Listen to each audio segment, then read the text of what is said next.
Hi, this is Mike from Mike's Unboxing Reviews and How To, and on today's video we'll be taking a look at a set of fans which may take your fancy. These are pretty inexpensive, move a lot of air, and actually well produced and seems to be very well packaged.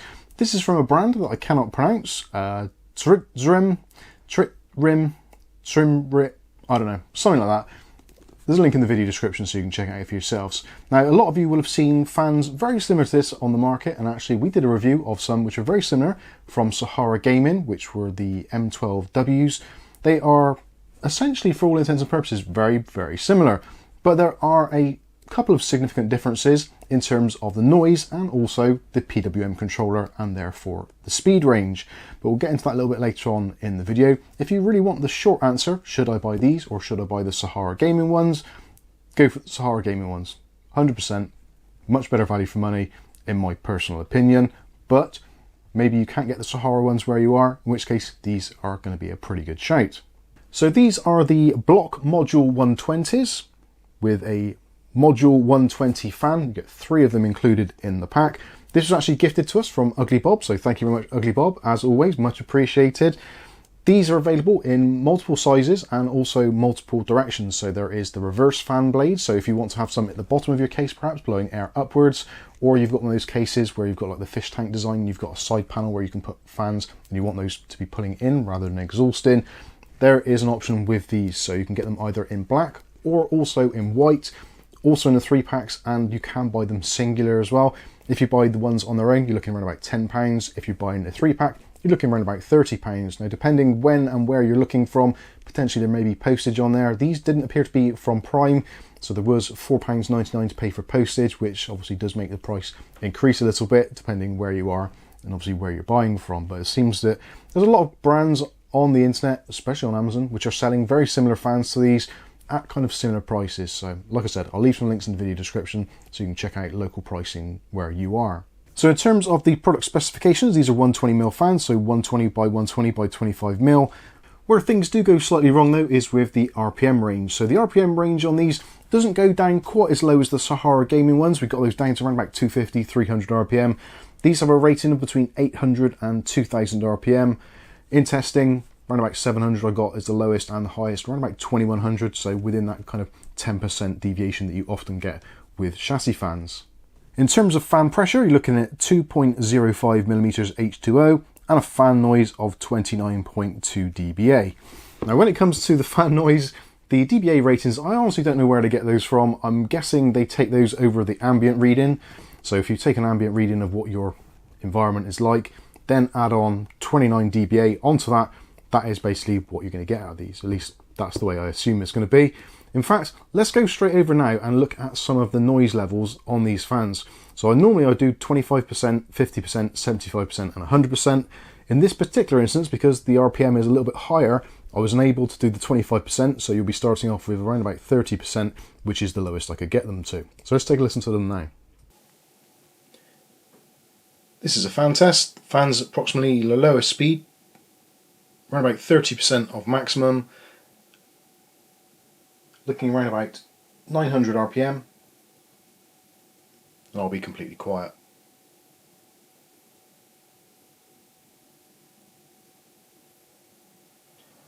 Fan speed approximately 50%. Camera is about 2 foot away from the fans. Tester on the side.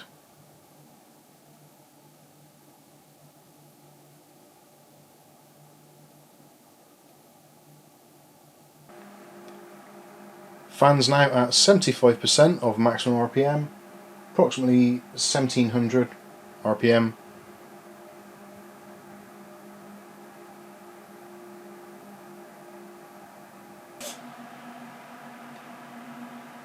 Fan speed now at 100%, approximately 2100 RPM.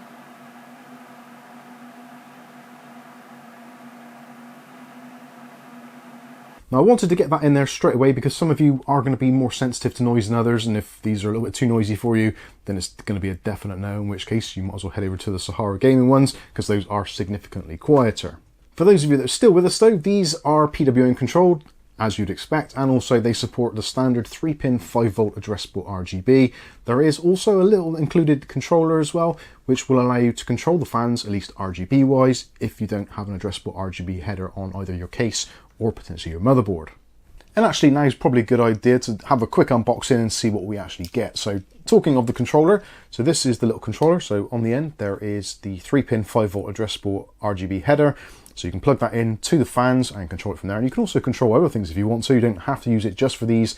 Anything which supports that 3-pin 5V addressable RGB, you're absolutely fine with. Now this is powered from a SATA plug off your power supply. There's also a connection there, so you can connect up a reset switch so you can cycle through those settings should you wish to. And on the actual module themselves, there is a 3-pin or 3-button setup. So M, S and C. C goes through the colors, S is the speed, and M is the mode, which is something which not a lot of these setups actually do. So if you do want to have it so that your rig is jumping and pumping to your sounds on your system, then you can actually have it so the RGB is like a spectrum analyzer effectively, which is pretty cool. So we'll take a look at that later when we plug those in. If you press and hold the C button for a couple of seconds, it switches modes and turns off the microphone, so they'll just work in normal kind of addressable RGB mode.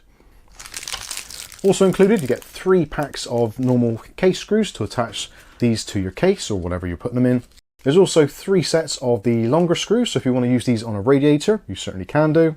There's also the connectivity, so being these are modular fans or they lock together, to actually connect them to your motherboard or whatever you're connecting them to, there's a simple connector here which just slides onto the back. Well, I say simple, it's a little bit tricky sometimes, especially when they're new because of the plastics, but this just slots on the end and it's actually quite slimline as well, so if you are putting it on a radiator and space is tight, you're going to be absolutely fine. They're also nicely braided as well, and this terminates into a 3-pin 5V addressable RGB to plug into your motherboard, your case, or the included controller. There's also a pass-through as well with a cap on the end, and for the PWM you've got the 4-pin PWM and also a pass-through for that as well. So that is going to take your signal from your motherboard and basically duplicate that or replicate it across all the fans. If all of that is a little bit much for you, don't worry, there is a little instruction guide included, so it tells you how it all goes together and what the remote control does, etc. Very simple and basically gets the job done. Next we take a look at the fans themselves, and the fans actually are very nice. They look very pretty when the RGBs run in. They look really good. They do appear to be, at face value, the exact same ones as the SaharaGaming ones. It's just, for some reason, they appear to have a separate or a different PWM controller, which is yeah, slightly weird. I'm not too sure why that is, but it is what it is, I guess. And as you can see from the sides, we do have that infinity look mirror. That is on the 2 sides. On the other side, you've got the connectivity, so you've got the female section there, which the pins go into from an adjacent fan. On the other side, we've got the pins, so this is the male pins, which interlock with the female side on the other side, which you can see here, so that is the female side. Again, as I said with the Sahara ones, those pins can be a little bit on the fragile side, so do be careful. There is normally a sticker over them, protecting them whilst they're in transit, so you've got no worries there, and also there is some peels to do on the mirror sections as well. To interlock them, very simple. All you need to do is to grab a fan, pins on one side, holes on the other, and just put them together, and then just push. They kind of lock into place. I would say as well, these don't appear to lock quite as firmly as the SaharaGaming ones, and the plastic actually does feel slightly different. So although the design appears to be at face value exactly the same, they don't feel quite the same. The quality of the Sahara ones I think is better. There is actually a little thing on there as well, so you know if they're locked into position. So that's 2 together, so if you want to use just 2, you can do. The only thing is, again, with this, you only get 1 cable. So if you want to use just 1 fan or 2 fans on one bit, maybe this on your CPU cooler, you'd have to get another type of connection. So that is a little bit unfortunate. So they do kind of have to be interlocked, which we will do now. So again, just line them up and push them in together. That one actually seemed a little bit better. Did notice as well, there's a little bit of a wobble to them as well. So they're not the most confidence inspiring at times. And if you kind of hold it like that, they do sort of sag a little bit. But they do work and they interlock, so that's absolutely fine.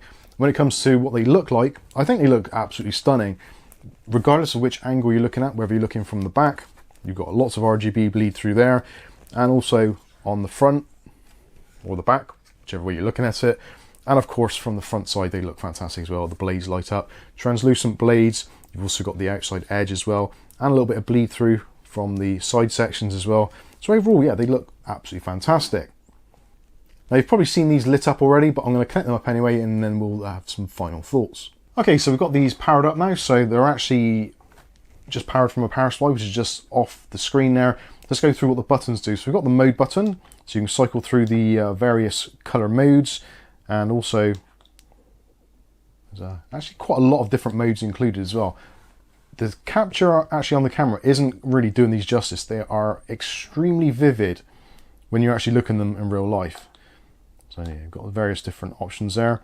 If you press the button, it goes into sound to light reactive mode. So depending on which version you've got, you can press the button and it will do different things. So if you speak loudly, it will light up more. So there is the sound to light mode, which actually I think is actually quite cool. And pretending what you've got your rig set up to, you might find that actually really beneficial. Yeah.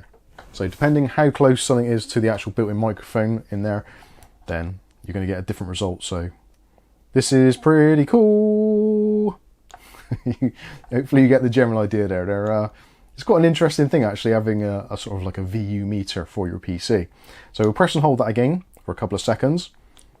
If we switch in through the color mode, so there's lots of various colors you can choose from. And actually, again, I can see on the camera, this really isn't doing it justice. Some of the colors in here, the hues are absolutely amazing. So you've got like blues, whites, and the white is actually quite nice and bright as well. So you've got various options there. And you can go through the effect modes by pressing the M button whilst the color button has been pressed. And you've got various things, so it will build up in colors, which is really nice. The opposite way around, and they're kind of bouncing around. There's some very interesting patterns on here, which I didn't expect was going to happen. And you've got a really nice RGB flow effect. And of course, with this, because it sees it as one addressable RGB strip, the colors can flow across all of the fans, which actually is quite nice. Rather than having them all just replicating the same thing across 3 fans, this has a definite flow to it.